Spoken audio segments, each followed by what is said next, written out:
Burgess and Bolton's weekly wrap-up.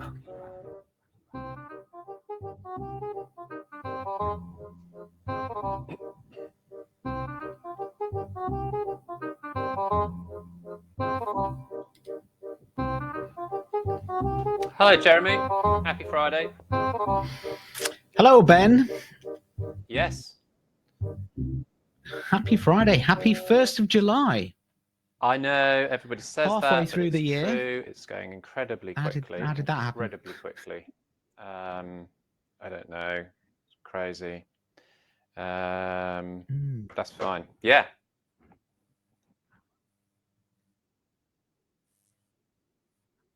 Good stuff. Welcome, everybody, to this week's edition of Burgess and Bolton's weekly wrap-up, where we look at everything to do with the London market, technology change, innovation, and this week we are featuring underwriters, because we were at the first, I think, live underwriting awards ceremony, which we're going to talk more about later, and we're going to feature the winners, obviously, share a few photos and some stories. But first, let's start with the news. So, Ben, we've got a couple of bits of news. Let me kick off. Because last week we featured a clip from TinTech London Market. It had to go virtual because of the train strike, but it was the session, the London Market session with Bob Jones, and they put out just a normal kind of update on their feature at Lloyd's initiatives and things like that. And anyway, that came out yesterday, and they featured us in it. So there we are. So well done to Lloyd's for getting it out pretty timely. Just over a week later they got it out. So so that's good. And we've managed now. We've nailed everything down. So the new date for TinTech is October the 11th. So yes, fingers crossed that will actually go ahead this time. But it's good to see Lloyd publicising some really good, genuine discussion. He's good, isn't he, Bob, last week on the show. Good guy. That's good. He is, yeah. I think he's refreshingly honest and open and listens. And that was if you go back, you can watch recordings at any time on the website. But if you watch them, he's up to speed with the dates. He knows what's going on. Gives concise, honest answers and takes part in the discussion. So what more can you ask at this stage apart from let's see some real results? But we've said that many times. So right, let's talk about our experience with insurance. So you saw this news, and it coincides with something that I have as well. The inside of one of their in full articles, and obviously the contingency market, as it says here, was very badly hit through the pandemic. Lots of claims, losses, and double whammy was obviously no new income, no new premium income, because there were no events. So it's probably was the worst place to be, but now is the best place to be. So as the world comes back to life, the rates are going up, lots of events are happening, as we well know and we'll be talking about. And this article was really all about the swings and roundabouts, I suppose, of the contingency market. So Lloyd's alone lost about 3 billion in 2020. But now the rates are, which you'll talk about in a second, are really up through the roof. So conferences and exhibitions, which is your game, Jeremy, mainly, is up 200% apparently on 2019 rates. So significant increases in rate. And the other thing about this is that you get less coverage now, because often now they will have communicable disease exclusions in the policies, which they didn't previously have because they didn't think there were going to be any such things as a pandemic, really, and they were free. So what is happening is higher prices for less coverage. So underwriters acknowledging that people will self-insure now, probably a lot of time, rather than buy these expensive policies. But the market kicks in, and lots of people are piling in to the market because rate is up. So Convex, Fidelis, Arch, among others, are all in the game, the contingency game, and the incumbent underwriters are predictably getting irritated by these new players coming in charging lower rates. But look, that's the market, right? So it'll balance. So it's quite an interesting story around how a class of business goes through a cycle, or an extreme cycle in this case, and how the market forces kick back in as rate moves up and down. But you have a personal experience of this, of course. Yeah,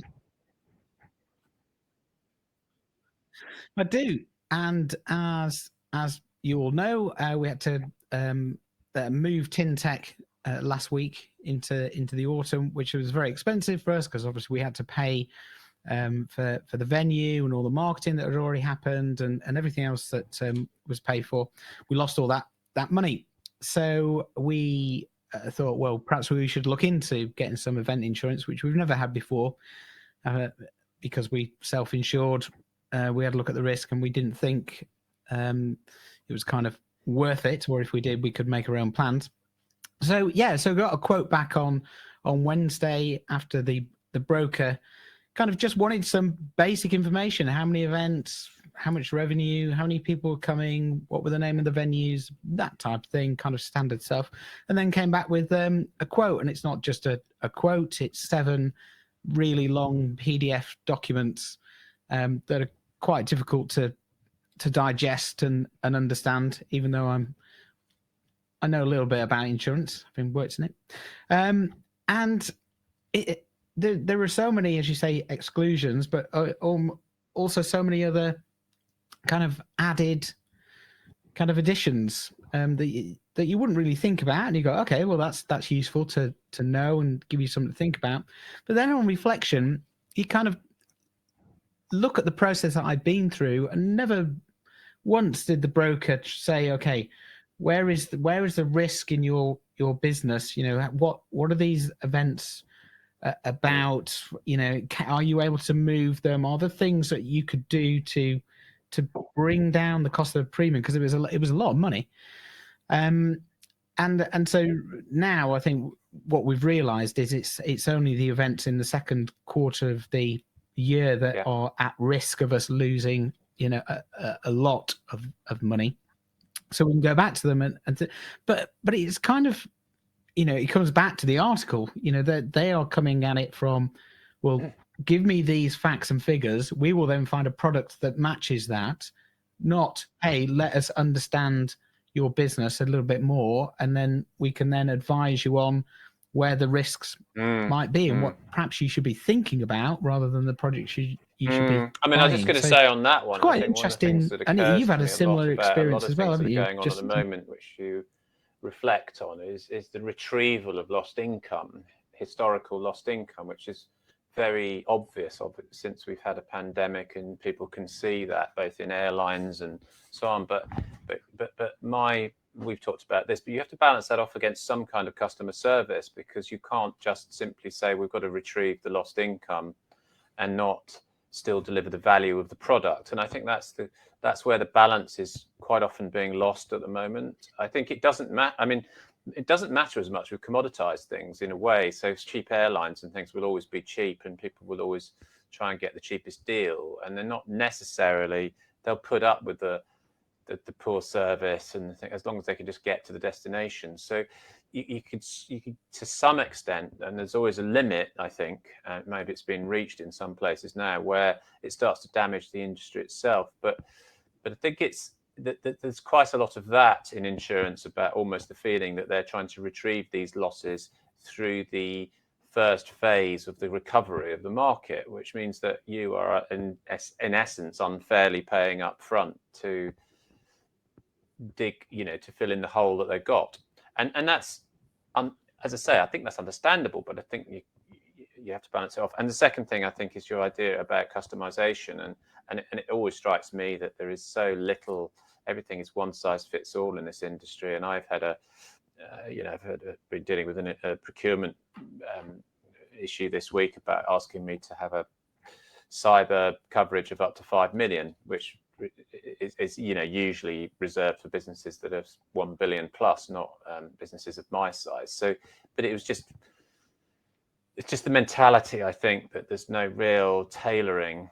You don't have to have them completely tailored. I get that, and you've got to have standard wordings and things, but there could be so much more innovation, couldn't there, in that end of things?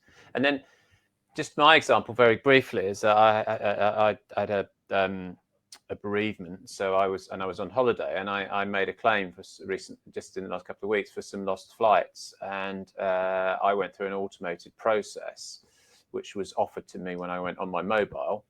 All good so far, and I went through that process. There was a tick list on my phone, so I checked the box that said death of a close relative, and waited, and they said, no, thank you very much, you've been registered, all good, very easy, forms will come through. But when the form came through, it said, what was your medical condition? So in other words, sent me a form that was not relevant to the box I'd ticked, which just seems inconceivable to me, that you would set up a process and then the wrong form goes out, unless there's some kind of manual intervention somewhere, which I don't think there is. Anyway, and this is a really well-known insurer, okay, beginning with A, so take your choice. And I then had to call, of course, that's frustrating. I had to call the call center, and to be fair, that was good. And they straight away said, yes, the automated system doesn't really work. It sends out the wrong forms. So, so they emailed me in the end the right forms, which were okay. Few things, I had to tell them about my credit card details, which seems to be not my problem, shouldn't be my problem. It's a triggered policy, I would imagine, and that's that. And I then had to manually scan things in and send them back. And then final straw, or not probably the final straw, because I probably won't pay now, but it was the first thing that the company came back with was, very sorry for the delay you're going to experience, which will be 15 days before we can even get back to you on your claim. Now, it must be the most standard claim. It's already in their pre-coded checklist. Without question, that could have been send us the documentation, which was a couple of things, my receipts and other things, and then, which are dead simple, could have done that straight away, loaded them up on my phone practically, and that claim could have been paid within a day, which would have saved the carrier money and would have had a happy customer. But no, it still doesn't work. And I do not understand, after all of the stuff we talk about, all of the work we do, why these nitty-gritty bits of the business do not get fixed, or how they can be so bad.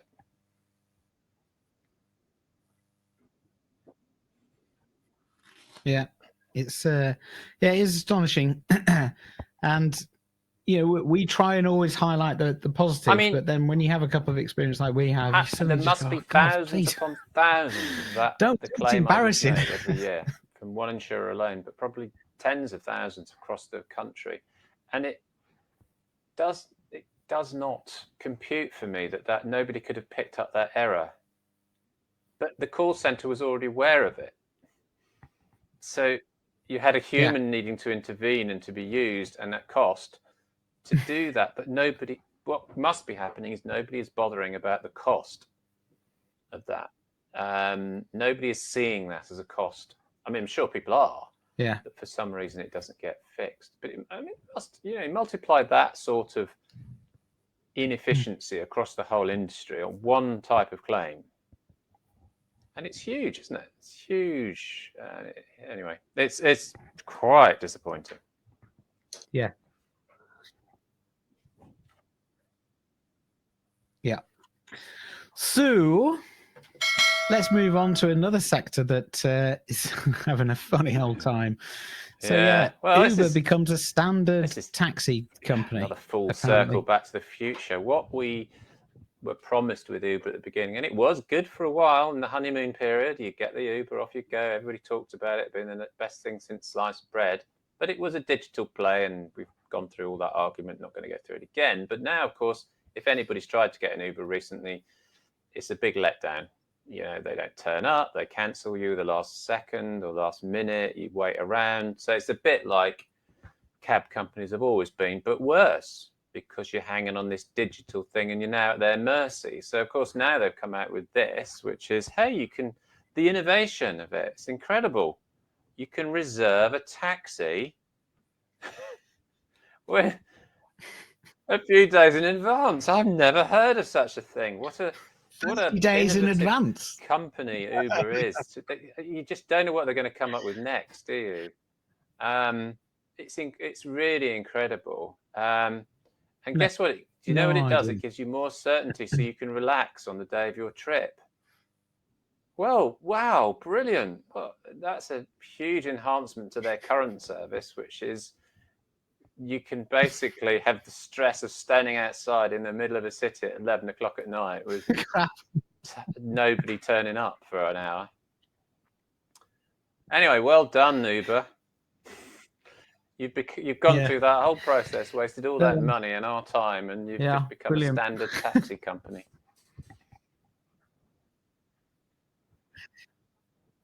That's it. Yeah. There we go. That's the taxi world for you. Right. Let's get on to the fun stuff.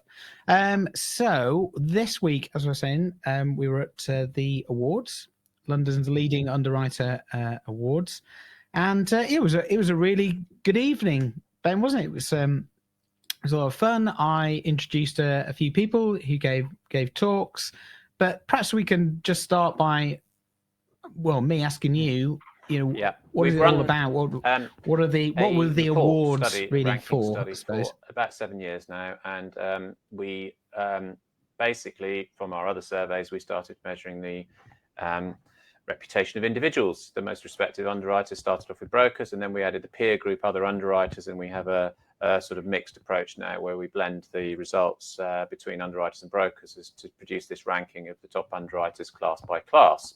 And we also do the same thing for brokers, which will come out in a few weeks. So it has been produced just as a report. It's been out in the press. It's incredibly popular. People, huge clicks and whatever we get nowadays, viewing of the people creates a lot of interest because it's about people. Of course, that's one of the things, and people want to see if they're in the list, are their colleagues in the list, who's made it.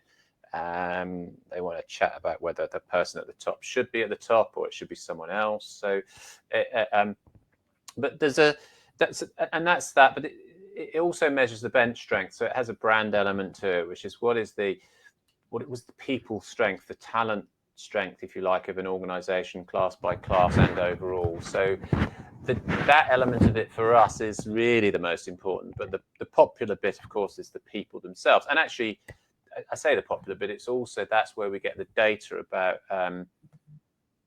the why, the people, why underwriters get chosen, what are their capabilities and strengths, and if these are the best people, and we've done analysis to show that they are the leaders, they make more money than others, they drive more revenue than others. So the reasons become important as to why they're chosen. And I showed on the night, that knowledge, for example, and service in its various forms are really, really important. So the more proactive underwriters are the people who get the accolades, and that's important.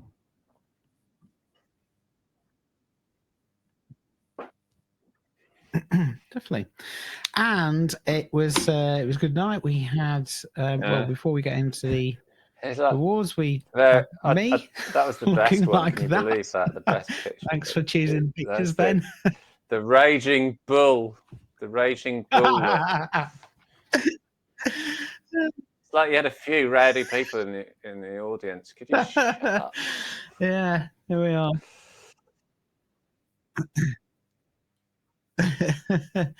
We didn't have any rowdy people in the audience. Well, my jokes were. In fact, I talked to Paolo afterwards. I said, "Did anybody chuckle at my jokes?" And he said, "No." He said, yeah, "I thought that was the point. They were so bad you weren't supposed to laugh." That, yeah, you pretended that was I was happy with that. So that was me. Okay, looking very serious. That was it. And then that's you looking very serious, kind of giving us that overview. And then we had a couple of talks, didn't we? Which were really interesting. So Frank Striedel He's Global Energy's underwriter, so head of Global Energy. His job title's head of energy claims. Is that right? Yes.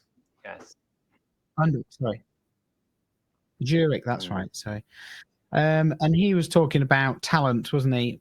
And kind of some of the macro trends and challenges that we got to think about in the market going forward. Yeah, talent he said. Was one, I mean, he was there to talk about talent and underwriting. He touched on potential recession. And I think he picked like out a few areas where, and I basically said what everybody else is saying is there's a real shortage of good quality talent at the moment, and it's constraining growth, and it's causing problems, and it's a big issue. And some of that is to do with industry factors, but also sort of cultural factors. How we all are, and who we recruit, and who we look for, and who we expect to come into this industry. And then some of the bigger, wider factors, which we'll come on to in a second with Caroline, are around almost the reputation of the industry, the fact that we don't, that we're seen as dull and boring, and we don't attract that sort of talent. So he was really widening up the whole notion of one, there's a big problem. There is a big problem, and I mean, remember, he's obviously talking there, on behalf of Zurich, and while he said it's his personal views, this is a pretty senior guy saying that it's this, and he's not the only one saying it. So that was important. And then he moves on to the opportunities. So the opportunities were good, and I think he really articulated them well, actually, which were about how do we, for example, start to look at it. And overall, I think it was about a more fluid, flexible industry, less rigid. He talked about London and Lloyd's being too rigid, about our recruitment approaches being too rigid, about our working practices, how we run, so we can't attract talent pools like working mums or remote workers or all those sorts of people who are available, but they don't want to come into this industry because it's too fixed. So he's really picking out then those things that we could do almost as examples, but it's basically about this flexibility and also the fluidity from teaching people to come into the industry to learn and be adaptable and be adaptive. And that hasn't, we've just talked about why claims and things often don't work, or the process of sales is very rigid. It's this idea to me of flexibility and being able to be more kind of agile, if I can use that word. And so he was pointing at all that. So it was a good talk. Yeah, it's interesting. Yeah, it was good.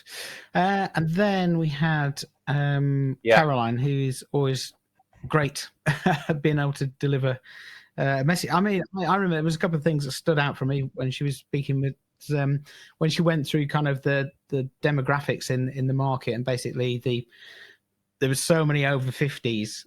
And then if you look at the under 30s, well, an increase in the over kind 60s, of stayed the same, so an increase of 15% in the over 60s, important. Basically, over 50s, an increase of 5%, contraction, almost contraction of the under 30s, which is desperate for any sector. I also know that I don't know if you saw it, but Claire Knight, who's a friend of the show, shout out to Claire, had also put a LinkedIn post which addressed the same issue, and lots of people responded and talked about that. So yeah, it was interesting. She got some good stats there on that.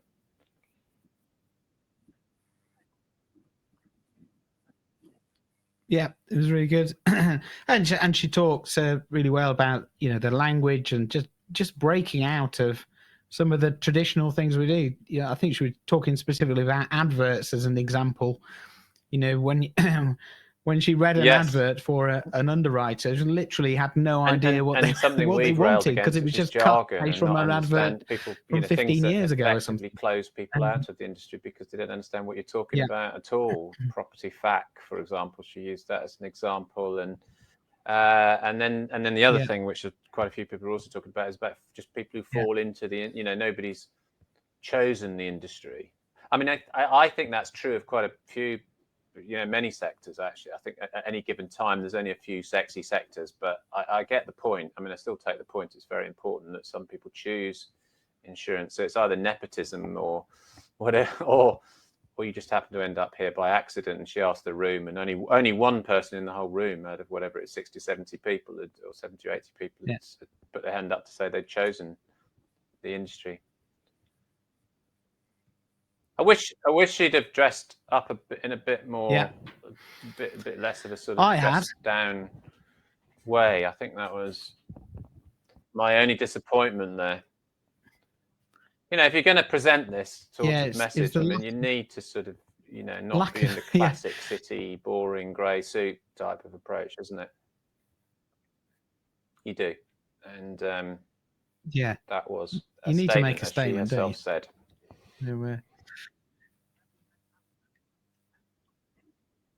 Yes.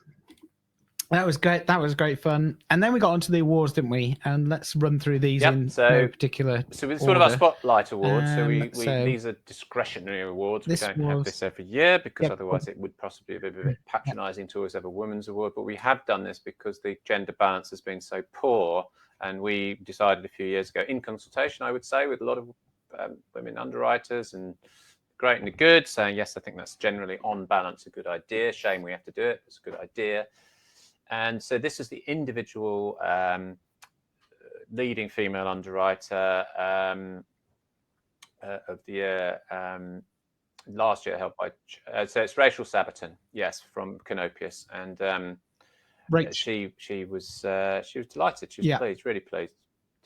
She said her mum would be very pleased too, which is what I would say. Or my it's funny how personal these things are. Yeah. So this is James Granger who won the. He's the brokers underwriter of the year. So we split it out between the brokers and the underwriters. So James is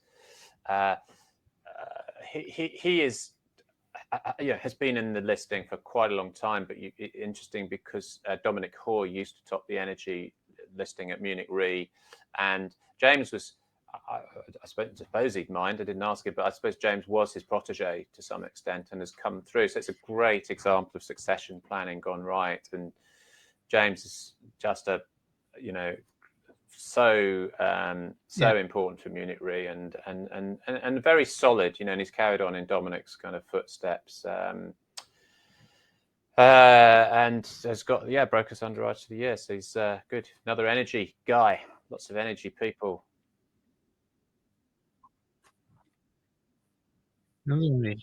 Yeah, a lot of people talk about energy, doesn't there? It's like a big sector for lots of reasons. And it's changing a lot. Price has gone up, but it's also a big part of the ESG agenda as well, isn't it? Maybe it. I don't know for sure, but I think it does seem to have a lot of literally energy around it. I mean, the conferences I've spoken at on energy, which are many, are pretty good actually. You know, there's a lot going on. It's an interesting sector as well, obviously. Yeah. This is two Nicks. So Nick Grazier, who's the Insurindex Chief Commercial Officer, who's giving out the awards, and on the right, the taller bearded chap in a blue suit is Nick West of Faraday. Nick West is he's a property guy, and he was the overall. Well, he had two awards actually. He was the overall underwriter of the year, so both brokers and underwriters, and he was also the underwriter's underwriter of the year. So he did really, really well. And most tellingly, he knocked the long-standing thought he'd never ever get off the podium. Richard Trubshaw of MAP, who's in reinsurance and was the underwriter's underwriter. So Nick has done really well. And good for Faraday too.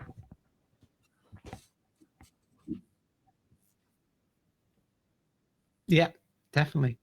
So this is Beazley, Rachel Turk. Beazley were this is a brand or a bench strength award. In other words, a team award, not an individual award. So it was. This is for the whole business. So the business that got the most underwriter nominations overall from all participants in the surveys that we do, and it's Beazley. So they have got slew of talent sitting on the benches and at Beazley, and Rachel Turk, as the head of strategy, came up and collected the award on behalf of the teams at Beazley. So well done to Beazley.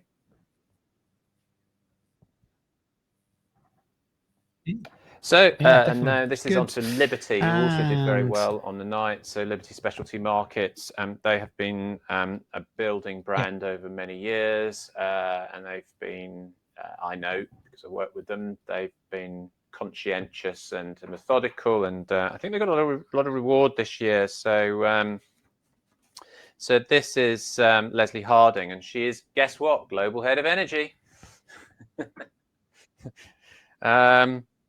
And she came up and accepted this award, I think, which is the Women's Bench Strength Award, actually. Liberty also got the fastest riser. In other words, they had a significant increase above everybody else.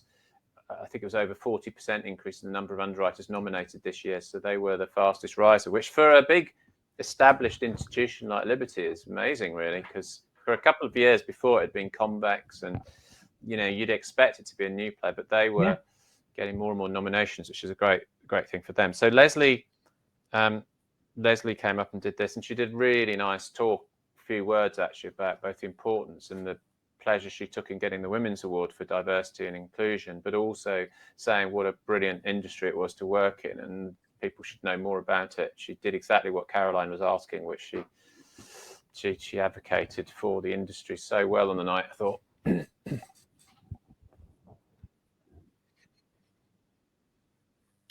So this is the other Liberty Award. This is Megan Walker. Megan actually was, I think, second in the female underwriters list this year. So she did pretty well. Just got pipped by Rachel Sabaton at Canopius, but she did great. And she came up and accepted the fastest riser award on behalf of Liberty.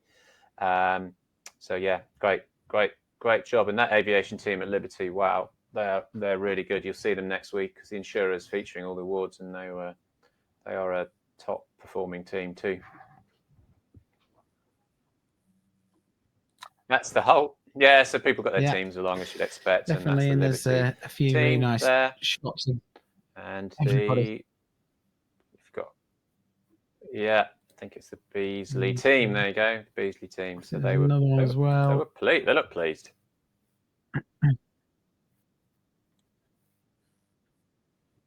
Yeah, definitely. It was really good, Ben. I got to say, I thoroughly enjoyed the evening, and I think everyone genuinely got into it. The only way was up stage, after they started clapping and shouting. It was did like, a great job. Right, okay. No, thank you very much. Maybe it was a great job, and it was really good. I think brevity was important because I think some of these awards events have become terribly bloated, and this had a bit of that, and a bit of content as well. I think I went to a claims awards the other week for Insurance Times, and I have to say there was literally no content. It was just a comedian and a few people with awards you didn't know who they were, why they won it, and I think that was that's the sort of thing that doesn't do the industry any favors, because it makes us look a bit like we're kind of jokers and we don't really do a proper job and we're all just to be laughed at. But I don't think that's a great look.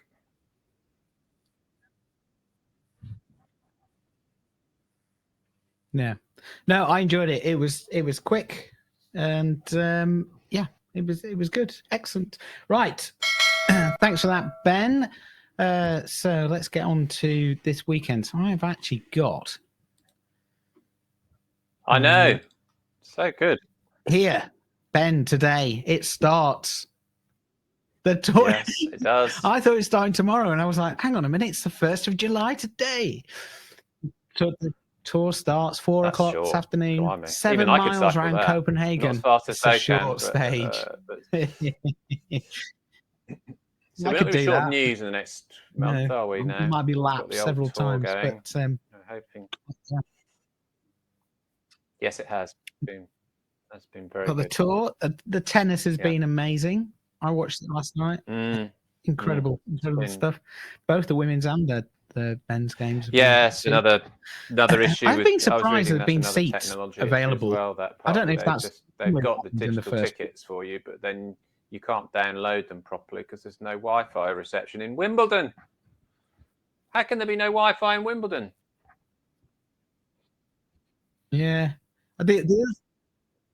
Yeah. The other thing is that you used to give your ticket if you were leaving. You would give your tickets to someone else who was hanging around. It's a travesty, really. You can't do that anymore because it's on your phone. There's enough money going into that tournament to get it right. Yeah, the PR wasn't great in the first place, and then to look on screen and it's only 2/3 full. That too. I was looking at it just looks rubbish. The Williams Tan game the other night, and I thought, this is crazy. This is a fantastic match. It's a bit late, but it doesn't matter. I mean, people all over that part of London or nearby could have been let in to have those empty seats. It's a bit back to your idea of this everything becoming too rigid and fixed. Businesses have to become more flexible. If they see, why don't they just say there's 50 empty seats or whatever in the centre court? We'll just give them away, like you say, in some way, shape, or form. It's not a difficult thing to do.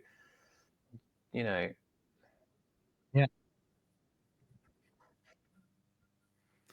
If you left, even if you had a digital ticket, you might, in order to leave the ground, you'd have to scan it, and then that would automatically free up your ticket. There's a great quote from Dr. Spock in Star Trek, which is, I don't mind computers as servants, but I don't want them to be my master. And I think that's one of the problems now. Is that's what's happened? Is they've started, not in a sense that they're sentient, but they're just, someone in IT has set up this process, and everyone's got to rigidly follow it, and it leads to the bizarre situation in which centre court were one of the best matches of the last few years, where people just not in the seats. I mean, what?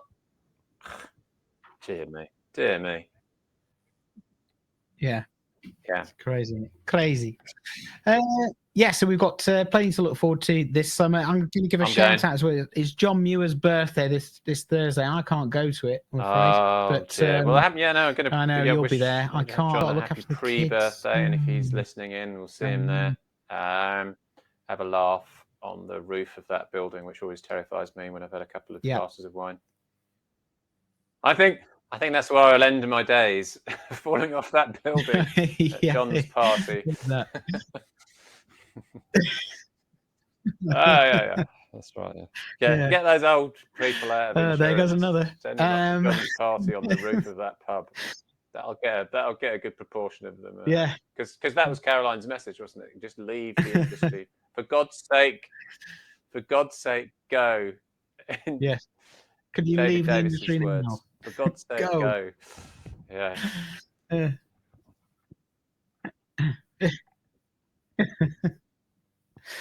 Very good. Right. Thanks for tuning in, everybody. We will see you next week. Have a nice weekend. Goodbye.